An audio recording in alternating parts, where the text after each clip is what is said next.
Welcome back. In this lesson, I will show you how to program the events for our trivia app. So let's get started. The first event to get fired is the Screen 1 Initialize event. So click on Screen 1 Initialize, and drag it into the blocks editor. In this event, we want to set the question label to the first question and the player image component to the first picture. So first we want to deal with the question label text property. Bring that in. Now this is going to come from a list of questions, question number 1. So we'll do a select item from list. The list is going to be the question list. We'll bring that in.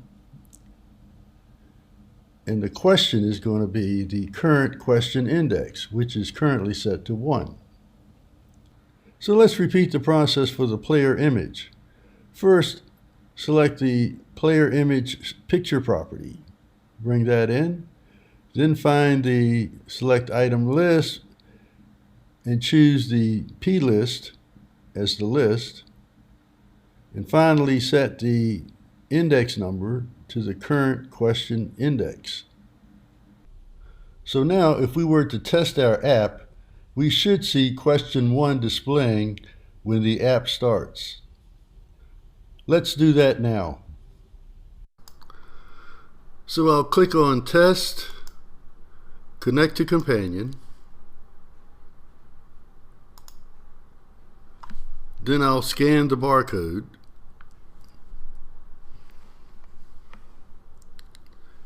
And wait for the companion to connect.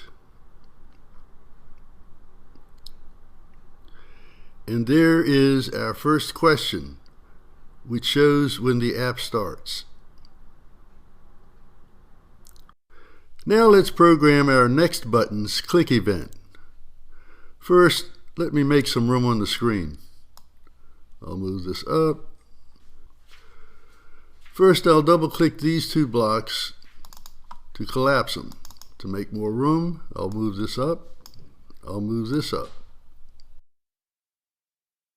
I'll find the next button click event and bring that into the blocks editor.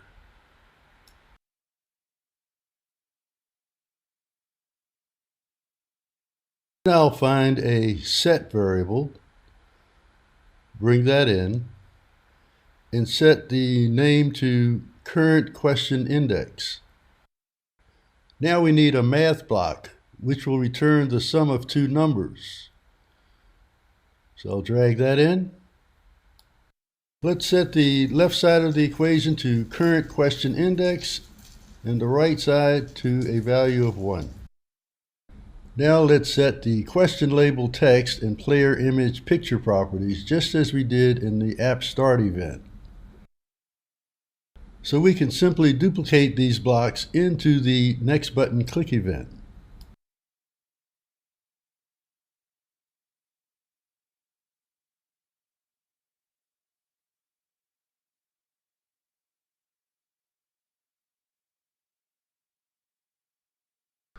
So let's do a quick recap.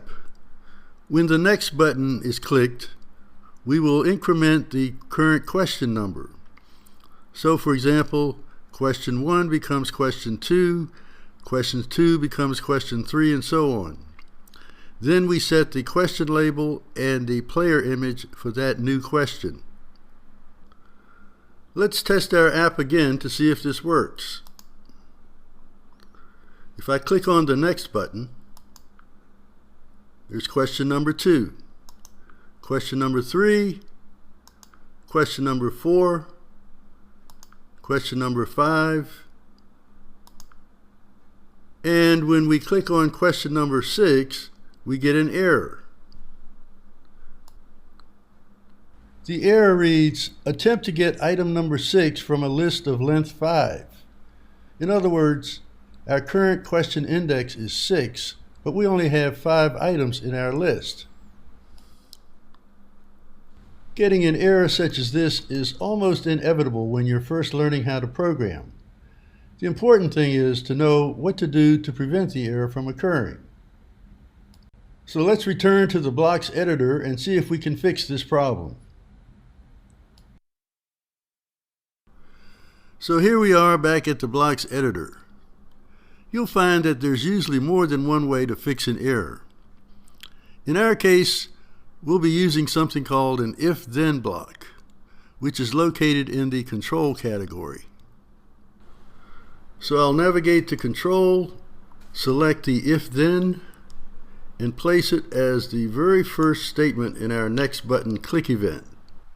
Then I'll go to the math category and select an equal block and drag that into the if statement.